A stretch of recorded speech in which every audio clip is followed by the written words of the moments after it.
11:53 p.m. Carlos Thompson had just gotten his 5-year-old daughter back to sleep when his phone rang. Unknown number. A woman's voice came through, weak, gasping for air. "Robert, I need you to change my will tonight." He wasn't Robert, but something in her voice made him stay on the line. "Hurry. I'm dying," she whispered. "And I don't want to die alone." Right here. She had dialed the wrong number. But he answered. "Before we dive deeper into this story, I'd love to know, where are you listening from tonight? Drop your country in the comments.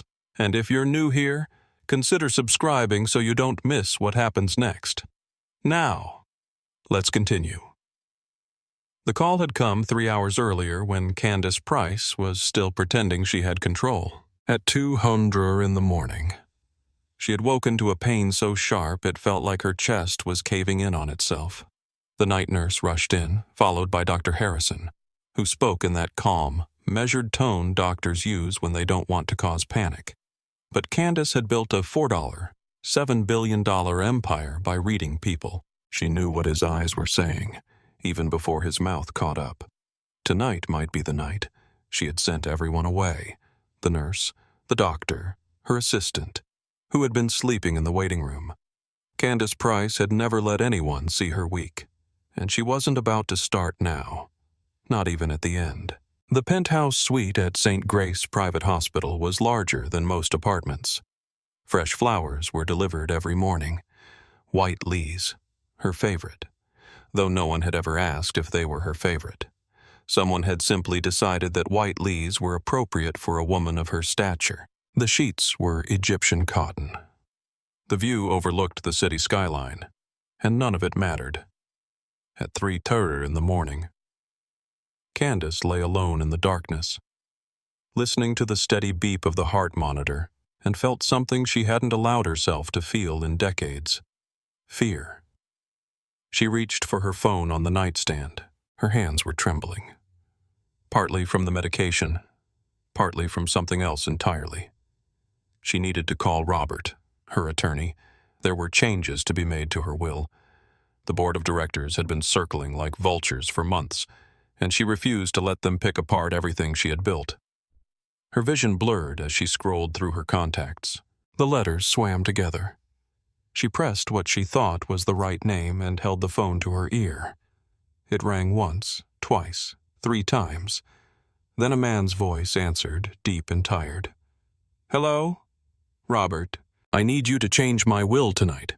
I want everything to go to the foundation, not the board." "Are you listening?" Silence on the other end. "Robert, ma'am, I think you have the wrong number." Candace's heart clenched, not from the cardiac condition, but from the sudden, crushing realization that she had no one. Not one person in the world she could call at 3:00 in the morning who would simply answer and stay. "I'm sorry," she whispered. "I'm so sorry to bother you." She was about to hang up when her breath caught. The pain in her chest spiked, and before she could stop herself, the words spilled out. "I'm dying. I'm in the hospital and I think I'm dying tonight, and I don't want to die alone." On the other end of the line, Carlos Thompson stood in the hallway of his small apartment, having just gotten his 5-year-old daughter, Lilia, back to sleep after her nightmare. The voice on the phone was that of a stranger, an older woman, clearly wealthy from the way she spoke, clearly terrified from the way her breath shook. His first instinct was to hang up. It was 3:00 in the morning. He had a shift at the factory in 4 hours. Lilia needed him rested, present, functioning. He couldn't afford to get involved in whatever this was. But then he heard it. That particular quality of fear that he recognized in his bones. He had heard it once before. 2 years ago. When his wife Denise had called him from the ambulance when she had known somehow that she wasn't going to make it. He hadn't reached the hospital in time. She had died before he could hold her hand. "Ma'am," Carlos said quietly, "are you okay? Is someone there with you?" A bitter laugh came through the phone. "No, I sent them all away. I always send everyone away." "Why?" The question seemed to catch her off guard. For a moment, there was only the sound of her labored breathing and the distant beeping of medical equipment. "Because I don't know how to let anyone see me like this," Candace finally said. "I've spent my whole life being strong. I don't know how to be anything else." Carlos leaned against the wall of his hallway. His apartment was small, just 2 bedrooms, a kitchen barely big enough to turn around in, and a living room covered in Lilia's crayon drawings. Denise had always said they would move somewhere bigger once they saved enough money. That day had never come. "What's your name?" he asked. "Candace. Candace Price." The name meant nothing to him. He didn't follow business news or celebrity gossip. He worked his shifts, came home to his daughter, read her stories before bed, and tried to make it through each day without falling apart. "I'm Carlos," he said. "Carlos Thompson." "Carlos." She repeated his name like she was testing how it felt. "Why haven't you hung up yet?" "I don't know," he admitted. "Maybe because you sound like you need someone to talk to." "I need a lot of things," Candace said, "none of which a stranger on the phone can give me." "Maybe not, but I can stay on the line if you want." The silence stretched between them, filled only by the soft sounds of her breathing and the quiet hum of his refrigerator in the background. "Why would you do that?" Candace asked. "You don't know me." "No," Carlos agreed, "but I know what it's like to be scared, and I know what it's like to be alone." He glanced toward Lilia's bedroom door, where a faint nightlight glowed underneath. "My wife died 2 years ago. Car accident. I got the call when I was at work. By the time I got to the hospital, she was already gone. I'm sorry. The thing that haunts me," Carlos continued, "isn't that she died. It's that she died alone. I wasn't there to hold her hand. I wasn't there to tell her it would be okay. Even if it wasn't." His voice dropped. "No one should have to die alone. On the other end of the line." Candace felt something crack open inside her chest, something that had been sealed shut for longer than she could remember. "Please," she whispered, and the word felt foreign on her tongue. Candace Price did not say please. Candace Price gave orders. Candace Price made demands. But tonight, Candace Price was just a 62-year-old woman who was terrified of the dark. "Please stay with me tonight." Carlos closed his eyes. He thought about Lilia asleep in her bed. He thought about his shift in 4 hours. He thought about all the reasons this was a terrible idea. Then he thought about Denise alone in that ambulance, reaching for a hand that wasn't there. "What hospital are you at?" he asked. Candace's breath caught. What hospital? I'll come to you." "You can't be serious. You don't even know me." "I could be anyone. I could be lying about everything." "Are you—" Another long silence. "No." "Then tell me where you are." "St. Grace Private Hospital, the VIP wing on the 8th floor." She let out a shaky breath. "But they won't let you in. You're not on any list. You're not family. You're not." "Let me worry about that," Carlos said. He was already moving toward Lilia's room, his mind made up. "I'll be there in 30 minutes. You're really coming? I'm really coming?" He pushed open Lilia's door gently and looked at his daughter, curled up under her blanket with her stuffed rabbit clutched to her chest. She was all he had in this world. She was the reason he got up every morning and the reason he hadn't fallen apart when Denise died. "I have to bring my daughter," he said into the phone. "I don't have anyone to leave her with."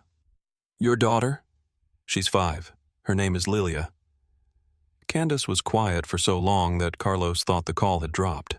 Then, in a voice so soft he almost didn't hear it, she said, "Bring her, please. I'd like to meet her." Carlos lifted Lilia from her bed as gently as he could. She stirred, her eyes fluttering open. "Daddy, hey, baby girl, we're going on a little trip." "Where?" "To help a friend." Lilia yawned and nestled into his shoulder, already drifting back to sleep. "Okay, Daddy." Carlos grabbed his jacket. threw Lilia's coat over her small body, and walked out into the cold night air. He didn't have money for much, but he had enough for a cab. As the taxi pulled away from the curb, he held his phone to his ear one more time. "Candace, I'm on my way." And on the other end of the line, in a hospital room that cost more per night than Carlos made in a month, Candace Price closed her eyes and let herself believe for the first time in years that maybe she wouldn't have to face the darkness alone. The lobby of St. Grace Private Hospital gleamed like the inside of a jewelry box. Marble floors reflected the soft overhead lighting. A grand piano sat in the corner, silent at this hour, but polished to perfection. The air smelled faintly of orchids and money. Carlos walked through the automatic doors at 4 a.m, carrying Lilia against his shoulder. She had fallen back asleep in the taxi, her small arms wrapped around his neck, her breath warm against his collar. He was still wearing the jeans he had thrown on after her nightmare, and a hoodie that had seen better days. His work boots left faint marks on the pristine floor. The woman at the reception desk looked up, and Carlos watched her expression shift. It was subtle, a slight tightening around the eyes, a straightening of the spine. He had seen that look before. He knew exactly what she was seeing. A black man in worn clothes carrying a child walking into a place where people like him didn't belong. "Can I help you?" "Sir." Her voice was polite but cool. "I'm here to see Candace Price. She's expecting me." The receptionist's eyebrows rose almost imperceptibly. "Mrs. Price is in our VIP wing. Visiting hours don't begin until 9, and all visitors must be pre-approved. She asked me to come. If you call her room, she'll confirm it." "Sir, I'm afraid that's not how this works. Mrs. Price is one of our most distinguished patients. I can't simply call her room at 4 a.m. because someone walks in off the street claiming to know her." Carlos felt Lilia stir against his shoulder. He kept his voice low. "Steady. I understand. But she called me tonight. She's alone up there, and she asked me to come. Please just call her room." The receptionist's hand moved toward the phone, then stopped.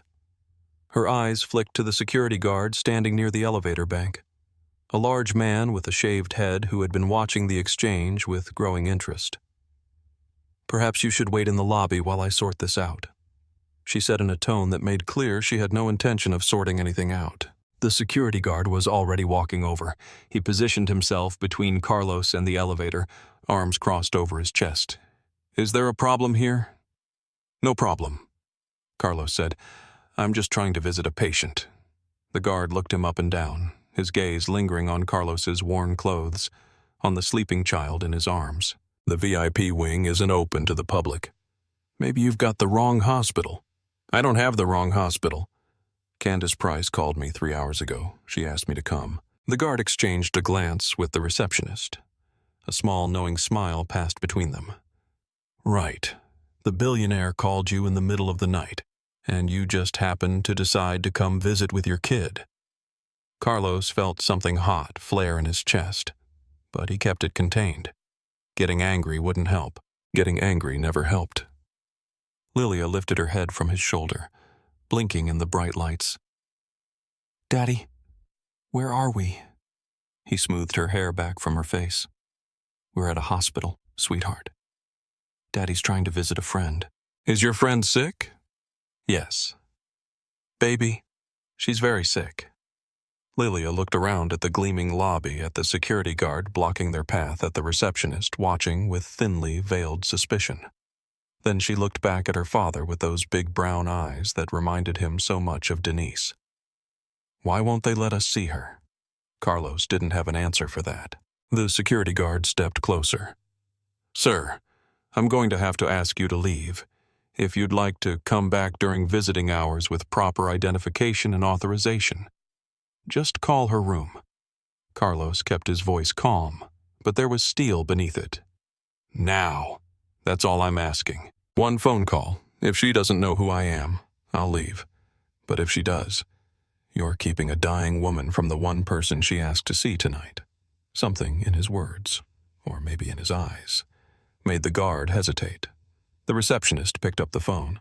I'll call, but if she doesn't confirm this, I'm calling the police. Fair enough. She dialed and Carlos waited, his heart pounding against his ribs. Lilia laid her head back on his shoulder, too tired to fully understand what was happening, but sensing the tension in the air. The receptionist spoke quietly into the phone, listened for a moment, and then her face went pale. Yes, Mrs. Price. Of course, right away. She hung up and looked at Carlos as though seeing him for the first time. I'm sorry, Mr. Thompson. You can go right up. 8th floor, room 812. I'll let the night nurse know you're coming. The security guard stepped aside, his expression caught somewhere between confusion and embarrassment. Carlos walked past him without a word, Lilia in his arms, and stepped into the elevator. The doors closed and he finally allowed himself to breathe. Room 812 was at the end of a long, hushed corridor. The carpet was thick enough to swallow footsteps. Original artwork lined the walls. Not prints, Carlos realized, but actual paintings that probably cost more than his apartment building. He knocked softly on the door. Come in. The room was enormous, bigger than his entire living room and kitchen combined. Floor-to-ceiling windows offered a view of the city skyline, glittering against the pre-dawn darkness. Medical equipment beeped quietly beside a hospital bed that looked more like something from a luxury hotel. And in that bed, propped up against silk pillows, was Candace Price. She was smaller than he had imagined, on the phone. Her voice had carried the weight of authority even through her fear. In person. She looked fragile. A thin woman in her 60s with silver hair and sharp cheekbones, her skin pale against the white sheets, but her eyes were alive, watching him with an intensity that made him understand how she had built an empire. You actually came, she said. I said I would. Candace's gaze moved to the child in his arms. Lilia was awake now, peering at the strange woman in the hospital bed with open curiosity. And this must be Lilia. Lilia studied Candace for a long moment. Then, with the directness that only children possess, she said, You look sad. Are you sad because you're sick? Candace's breath caught. For a moment, her composure cracked, and something raw and vulnerable flickered across her face. Yes, she admitted. I suppose I am. Lilia wiggled out of Carlos's arms and walked over to the chair beside Candace's bed. She climbed up onto it, settling in as though she had known this woman her whole life. When I'm sick, Daddy tells me stories, Lilia said. Do you want me to tell you a story? Candace looked at Carlos, a question in her eyes. He nodded slightly. I would love that, Candace said softly.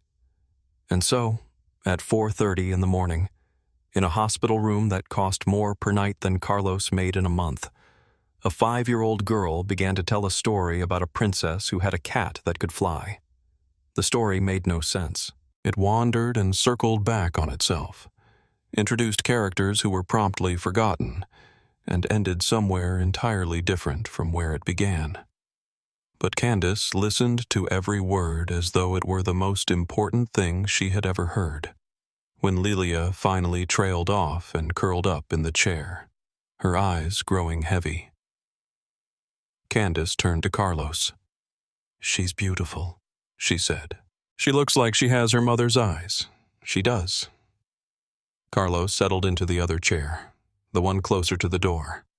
Denise, my wife, she had eyes just like that, big and brown and full of questions. Tell me about her. So he did. He told Candace about meeting Denise at a bus stop when they were both 19, how she had been reading a book and he had been too nervous to talk to her for 3 weeks until she finally looked up and said, Are you ever going to ask me out or should I do it myself? He told her about their wedding. Small, just family and a few friends in Denise's mother's backyard. He told her about the day Lilia was born, how Denise had held their daughter and said, "She's going to change the world. Carlos, I can feel it." And then, haltingly, he told her about the accident, the phone call at work, the race to the hospital, arriving too late. "I didn't get to say goodbye," he said.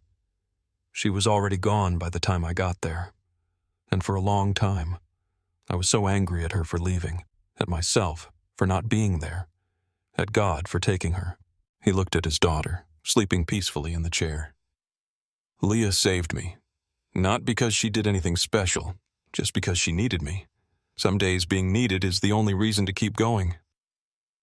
Candace was quiet for a long time after that. The machines beeped softly. The city lights glittered beyond the window. Lilia's breathing was slow and even. "I was pregnant once," Candace finally said. 30 years ago. I was building the company, working 18-hour days, fighting for every inch of ground, when I found out. I thought I couldn't do both. I couldn't be a mother and build what I wanted to build." Her voice dropped. "So I made a choice." She didn't need to say what the choice was. Carlos understood. "I've spent 30 years telling myself it was the right decision," Candace continued. "I built Price Industries into a 4R, $7 billion company. I proved everyone wrong who said a woman couldn't do it. I won." She laughed bitterly. "And tonight, when I thought I was dying, I realized I had no one to call. Not one person in the world who would just stay with me. Not because they wanted something, just because they cared." Carlos leaned forward. "You have someone now?" Candace met his eyes, and he saw tears glistening there. Tears she had probably been holding back for decades. "Why?" she whispered. "Why are you here? You don't know me. I'm nothing to you because no one should die alone, and because he hesitated, searching for the right words, because I know what it's like to be the one who's left behind. If I can spare someone else that kind of ending, I will, even a stranger." The door opened and Dr. Harrison entered, flanked by a nurse. He stopped short when he saw Carlos and the sleeping child. "Mrs. Price, I wasn't aware you had visitors." "They're with me," Candace said. Her voice had regained some of its steel. "Is there a problem, no?" "No. I just came to check your vitals." He approached the bed, glancing at the monitors, and his eyebrows rose. "Your heart rate has stabilized significantly. Blood pressure is down. This is remarkable. Actually, a few hours ago, I was preparing for the worst." Candace looked at Carlos. "Perhaps I just needed the right medicine, doctor." Harrison clearly didn't understand, but he smiled politely. "Whatever it is, keep doing it. I'll check back in a few hours." After he left, Candace reached out and touched Carlos's hand. Her fingers were cool and thin, but her grip was surprisingly strong. "Thank you," she said, "for staying. I'm not going anywhere." The morning brought unwelcome visitors. At 8:30, the door swung open without a knock, and a woman strode in like she owned the place. She was in her mid-40s, immaculately dressed in a charcoal suit, her blonde hair pulled back in a severe bun. Her heels clicked against the floor with the precision of a metronome. Behind her came two men in suits. Lawyers, Carlos guessed, from the leather briefcases and the practiced blankness of their expressions. "Candace." The woman's voice was smooth, professional, devoid of warmth. "I came as soon as I heard about last night." "The board is extremely concerned. Good morning to you." "To Victoria." Candace's tone was dry. "I see you've brought reinforcements." Victoria Hayes was the COO of Price Industries, a fact Carlos would learn soon enough. For now, he simply watched as she surveyed the room, her gaze landing on him and Lilia with barely concealed disdain. "Who is this?" "A friend," Candace said. Victoria's eyebrows arched. "A friend? I didn't know you had friends." "Candace? Business associates? Yes. Allies? Assets? But friends. There's a lot you don't know about me. Victoria's attention remained fixed on Carlos. He could feel her taking in every detail: his worn clothes, his work-roughened hands, his daughter, who had woken up and was now watching the exchange with wide eyes. "I've taken the liberty of convening an emergency board meeting," Victoria said, turning back to Candace. "Given your health situation, we need to discuss contingency plans, leadership transitions. The shareholders are nervous. I'm sure they are." "Candace, I'm trying to help you. You're in no condition to run a company. Let me handle things while you focus on recovery." "Let you handle things?" Candace's smile was thin. "How convenient. The board is concerned about your judgment." Victoria's eyes flicked to Carlos again. "And frankly, so am I. Inviting strangers into your hospital room in the middle of the night, letting some random man and his child—" "Careful, Victoria. I'm just stating facts. We don't know anything about this man. For all we know, he's a con artist who saw an opportunity. You're vulnerable right now." "Candace, people take advantage of vulnerability." Carlos stood up. "I think I should take Lilia to get some breakfast. Give you all some privacy." He lifted his daughter and headed for the door, but Victoria stepped into his path. "Actually, I'd like a word with you in private." Candace's voice cut through the room. "Victoria." "It's fine," Carlos said quietly. "Lilia, why don't you stay with Mrs. Candace for a few minutes? Daddy needs to talk to this lady." Lilia looked uncertain, but Candace held out her hand. "Come here, sweetheart. You can tell me another story in the hallway." Victoria didn't waste time on pleasantries. "I don't know what game you're playing, Mr. Thompson, but it ends now." "I'm not playing any game. Please." She crossed her arms. "I've had you investigated. Factory worker, widower, barely making rent, and suddenly you're at the bedside of one of the wealthiest women in America." "That's quite a coincidence. She called me by mistake," I answered. "That's the whole story." Victoria laughed, a cold, brittle sound. "Men like you don't get into rooms like this by accident. So, let me make this simple. $100,000. You walk away right now. You never contact Candace again. And you go back to your little life with your daughter. That's more money than you'll make in 3 years. Carlos felt something harden inside him. "No, no." Victoria tilted her head, studying him like he was a bug under glass. "Mr. Thompson, I'm offering you a life-changing sum of money. You could move to a better neighborhood, give your daughter a better school. All you have to do is leave," I said.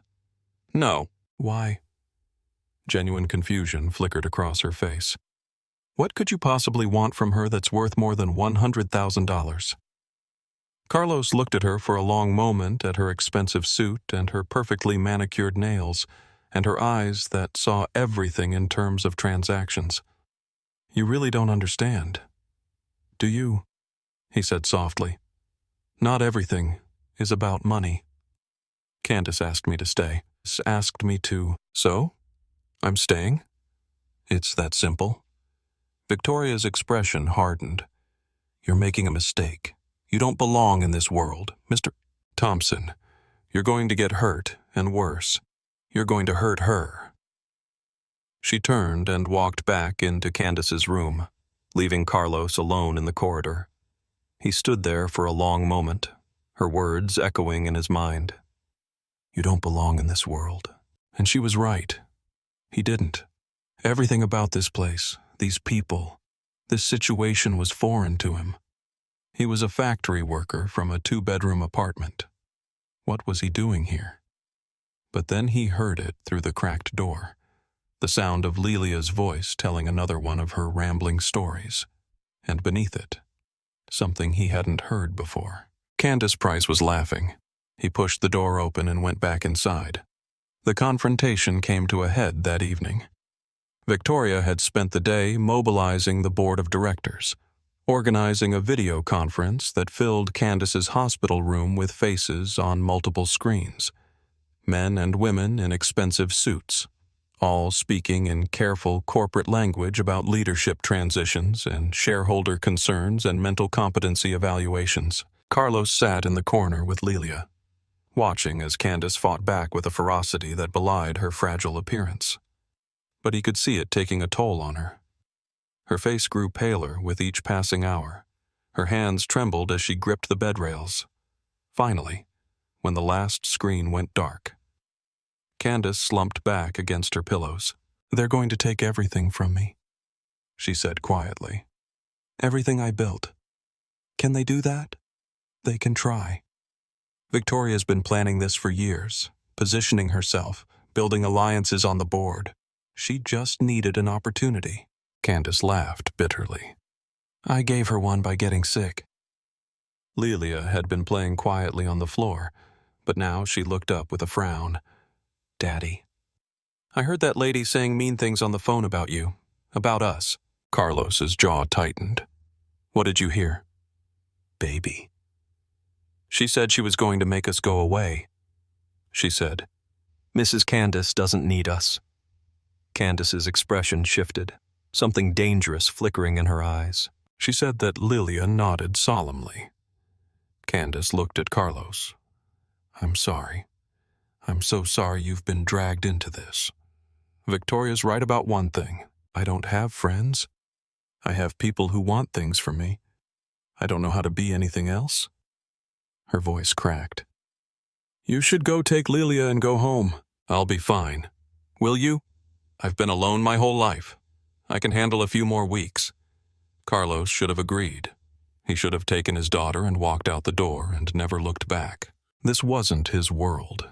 These weren't his problems. But Lilia was already climbing onto the chair beside Candace's bed. She reached out and took the old woman's hand in both of hers. "It's okay to be scared," Lilia said with the simple wisdom of a child. "Daddy says being scared means you have something worth losing." Candace stared at the little girl and something in her face crumbled. "I have everything," she whispered, "but I've never had someone stay." The heart monitor began to beep erratically. Candace's face contorted in pain, and suddenly alarms were blaring and nurses were rushing in, and Carlos was pulling Lilia back as the room erupted into chaos. Dr. Harrison appeared, shouting orders. Candace was wheeled away on a gurney, her hand reaching out toward them as she disappeared through the doors.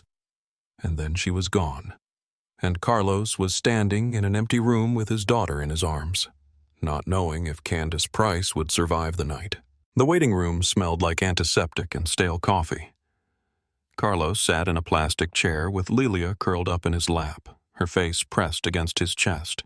She had cried herself to sleep an hour ago, asking over and over if Mrs. Candace was going to be okay. He hadn't known what to tell her. The clock on the wall read 11:47 p.m. Candace had been in surgery for nearly 5 hours.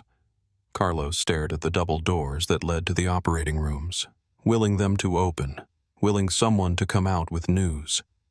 Around him, the hospital hummed with its nighttime rhythm. Nurses walking briskly down corridors, machines beeping in distant rooms, the occasional announcement over the intercom. He should have been exhausted. He had been awake for nearly 48 hours now. But every time he closed his eyes, he saw Candace's face as they wheeled her away, pale, frightened, reaching for him. The double door swung open and Dr. Harrison emerged. His surgical cap was still on, his face drawn with fatigue. Carlos stood carefully, trying not to wake Lilia. "How is she?" Dr. Harrison pulled off his cap and ran a hand through his gray hair. "The surgery was successful. We were able to repair the damage to her heart. She's stable now in recovery." The relief hit Carlos so hard he had to grip the back of the chair to steady himself.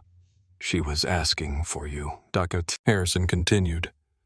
"Before she went under and again when she started coming out of anesthesia, she kept saying your name." He studied Carlos with something like curiosity.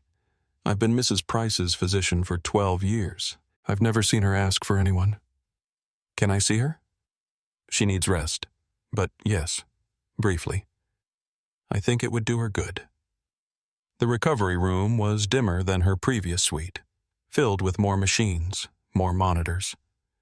Candace lay in the center of it all, looking smaller than ever, tubes and wires connecting her to devices that beeped and hummed.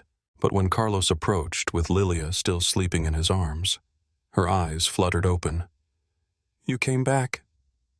Her voice was barely a whisper, rough from the breathing tube they had removed. "I never left." Candace's gaze moved to Lilia, and something softened in her face. "Is she okay?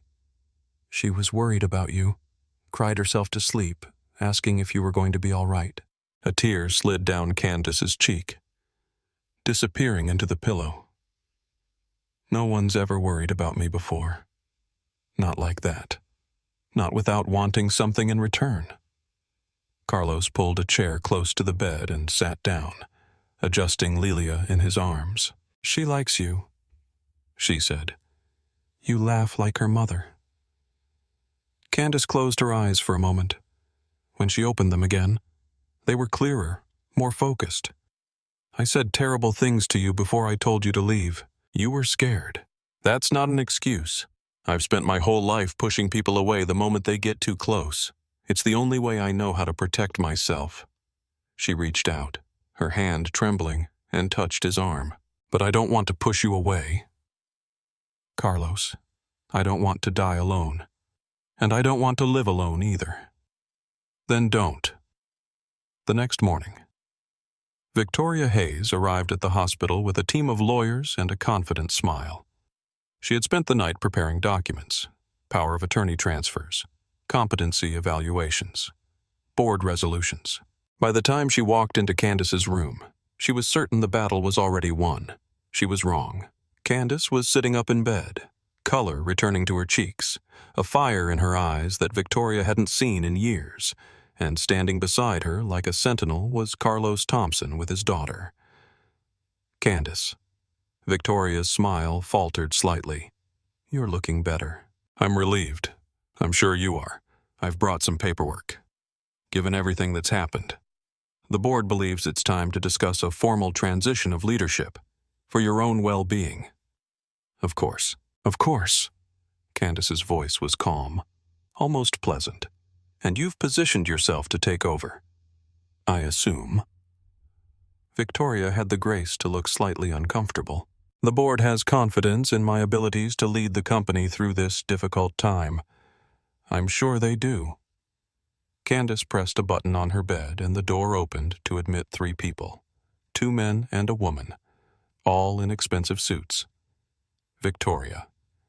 "I believe you know my legal team. They've been quite busy this morning." The lead attorney, a silver-haired man named William Foster, stepped forward. "Ms. Hayes, we're here to inform you that Mrs. Price has initiated a comprehensive review of your activities as COO over the past 18 months. We have evidence of multiple violations of fiduciary duty, including unauthorized communications with board members regarding Mrs. Price's medical condition and mental competency." Victoria's face went pale. "That's ridiculous. Everything I've done has been for the good of the company. We also have records of the conversation you had with Mr. Thompson yesterday," the female attorney added, offering him $100,000 to abandon a vulnerable patient.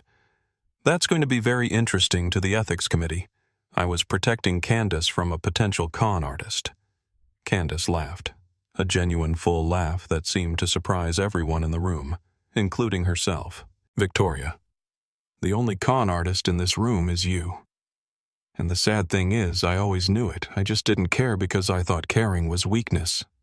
She looked at Carlos, then at Lilia, who was watching the whole scene with wide eyes. "I was wrong about a lot of things." Victoria's composure cracked. "You can't do this.